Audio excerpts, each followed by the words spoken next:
Bonjour. Précédemment, nous avons vu toutes les interfaces liées à la gestion des cotes. Comment on pouvait faire la saisie d'un bulletin complet. On pouvait procéder par période en sélectionnant une ou plusieurs périodes ou par cours en sélectionnant cette fois-là un cours donné et faire la saisie de tous les élèves. Maintenant, toutes les interfaces ne donnent pas que la possibilité de faire la saisie, mais ça permet aussi de faire quelques analyses. Et ce faisant, je peux me connecter avec mon empreinte, bien sûr.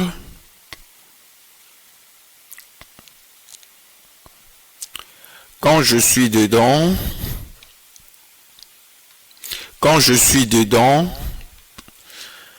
l'application me donne la possibilité déjà par défaut. Je suis dans le bouton page de la barre de tâches de GESCOL 2030 et j'ai mes boutons que nous avons déjà précédemment vus. Bon, code enseignant, ça me permet de faire le suivi des enseignants, voir comment est-ce qu'ils créent le devoir, les interros, comment est-ce qu'ils codent, au lieu de ne se contenter que sur la fiche de code que l'on donne à la fin de la période, on sait voir quelles sont les activités qui ont concouru à ce que ce fiche soit élaboré. Bon, ça, on ne traite pas enseignant ici. Ici, nous parlons code. Quand je viens, ici, c'est le bulletin code, le bulletin complet. Je peux, quand je sélectionne un élève, je sais voir ce point. Bon, ici, dans la saisie, nous sommes jusqu'à la 3e période.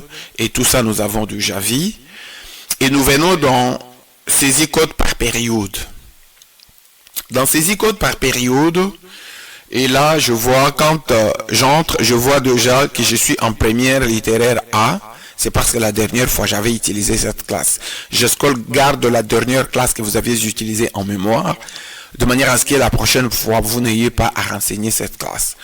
Quand je viens en première période, je sais voir chaque élève avec ce point. Et les maximums apparaissent avec 0 ici.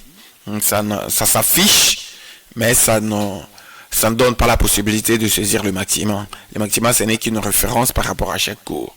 Et ici, nous avons nos 54 élèves. Et pour chaque cours, nous savons voir la moyenne du cours, parce que GESCOL, au-delà du fait qu'on attribue à chaque élève ce point, mais ça permet aussi de coter l'enseignant qui donne un cours donné pour voir la moyenne de réussite dans son cours, c'est combien. Ici, par exemple, le deuxième cours, qui est éducation civique et morale, je me rends compte que la moyenne, c'est 4,4. Donc, c'est-à-dire, l'ensemble des élèves n'a pas réussi.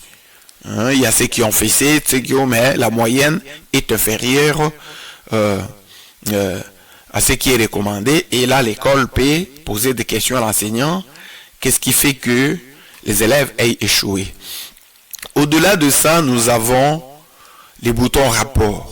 Quand je clique sur le bouton rapport, GESCOL vous fait un rapport pour la période. Je peux afficher comme ça, je peux agrandir. GESCOL sait vous faire un rapport détaillé de la période pour cette classe. Il vous dit moyenne de la période. Il cote sur 20, il dit la classe pour la période à 52%, 52,6%. La moyenne de réussite, c'est 10,5 sur 20. Et tous les cours de la classe affichés. Donc, il a pris en compte tous les cours. Les cours de la période, il y en a 14. Moyenne supérieure à 0. Et on dit élèves dans la classe, ils sont 53. Et 0 non classé. Les nombres des cotes, ici vous les donnez. Les cotes réussies, ils donnent le pourcentage. Et le nombre d'échecs, il dit note atteignant au moins la moitié du maximum. Il vous donne ces 73,7%. Et le nombre d'échecs repérés, c'est 195 échecs. Et il sait vous dire, pour la période sélectionnée, la moyenne, ainsi de suite, il vous donne une certaine littérature que vous pouvez vous-même lire. Et ici, il dit cours au-dessus de la moyenne. Il sait vous les donner. Il dit c'est religion. Il vous donne. Cours sous la moyenne. Il sait vous lister les cours dont la moyenne de réussite est en dessous de la moyenne.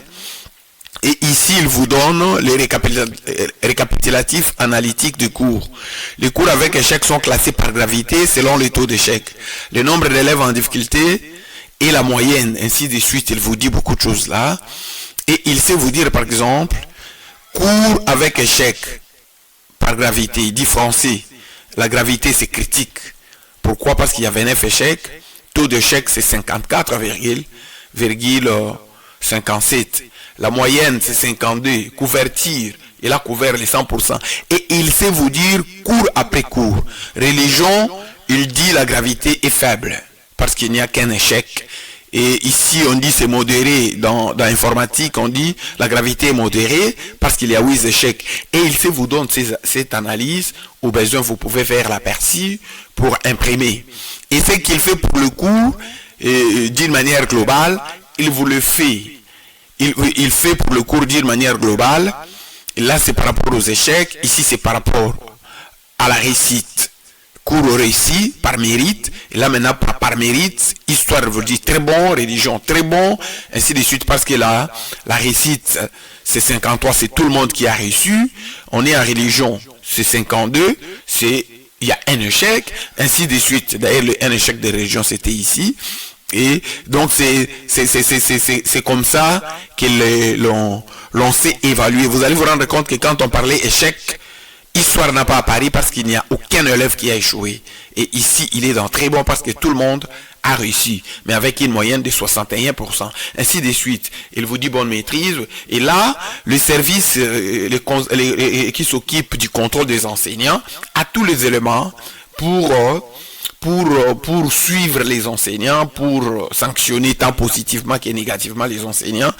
Et GESCOL donne la possibilité à ceux qui font le contrôle d'avoir tous les éléments nécessaires à ça. Et là, nous ne traitons que première période de la première littéraire. Et ce qu'il a fait pour le cours, il le fait aussi pour les élèves. Il dit moyenne forte sur 20. Il vous dit Kabolochi Oyo, c'est lui, il a 75,9. Et il sait les lister par ordre de performance, classé par performance. Par performance, il classe les élèves et moyenne faible aussi par priorité des suivis. Il sait vous dire aussi ceux qui sont plus faibles et comment entreprendre des activités pour le relever. Et détails des échecs.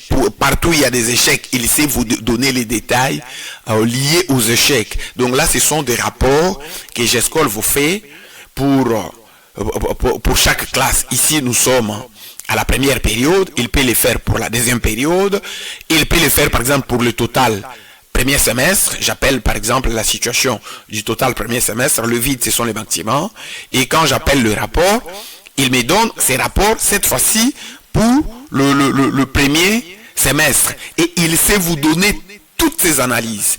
Et l'école, vous êtes là, ça vous rend plus performant parce que tous les temps que vous auriez fait pour identifier des failles et consorts, GESCOL a déjà fait ça pour vous et vous êtes là pour analyser et éventuellement prendre des dispositions correctives en cas de nécessité. Donc c'est ça. Et là nous allons période après période et il peut le faire aussi pour le total général à la fin de l'année. Vous pouvez le faire pour toute l'année. Et là, il vous présente un rapport global, mais il peut vous présenter aussi un rapport détaillé, le plus souvent en une page, où il cote les élèves sur base d'une certaine moyenne. Ici, la moyenne, c'est sur 20.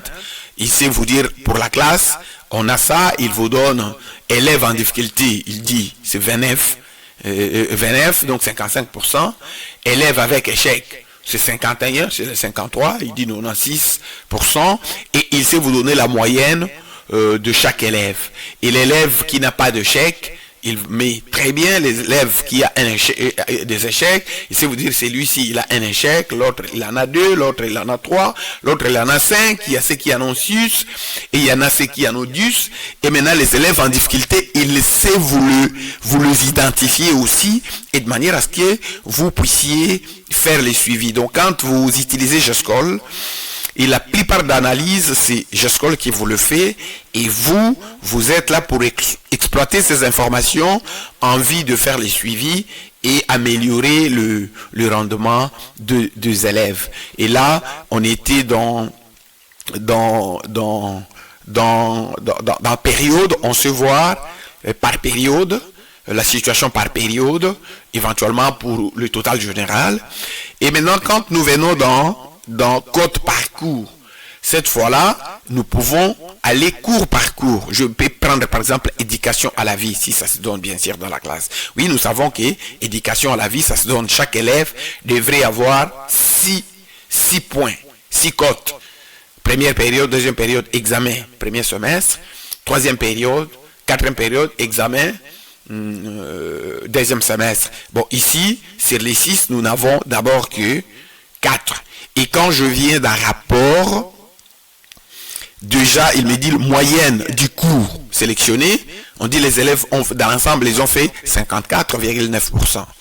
Une moyenne de 11 sur 20. Uniquement pour la classe affichée. Donc, il donne la moyenne d'éducation de base dans première A littéraire.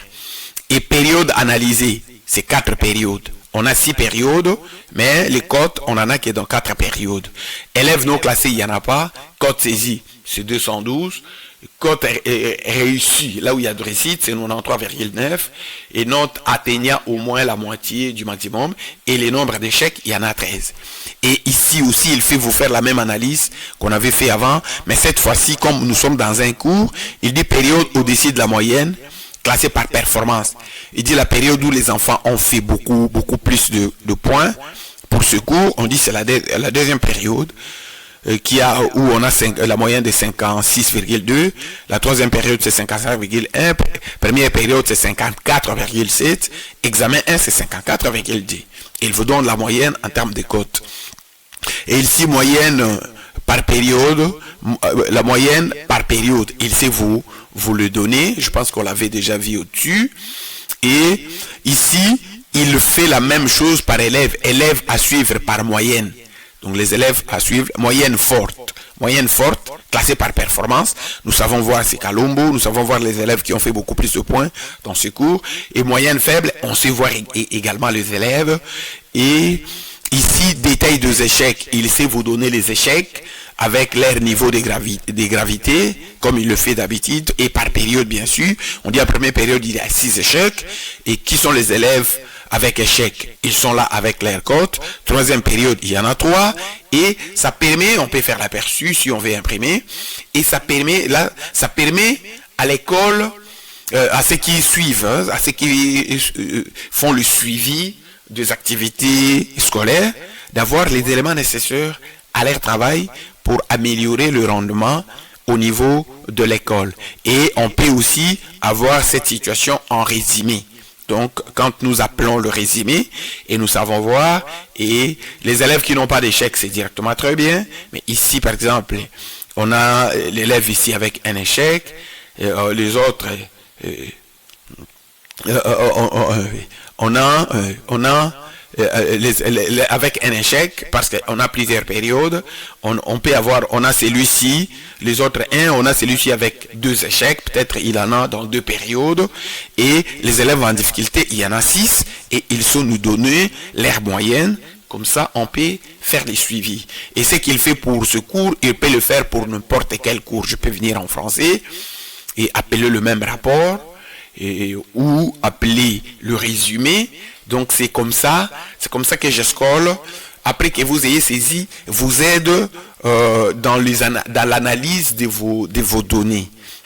Et maintenant la fiche de cote ici, je peux faire l'aperçu aussi pour imprimer au besoin.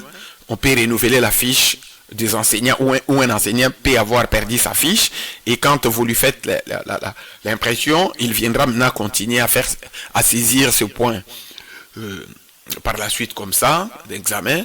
Et il y a aussi possibilité, vous savez que GESCOL donne aussi la possibilité aux enseignants d'écrire seulement les devoirs, les interros, et les points ici sont saisis automatiquement.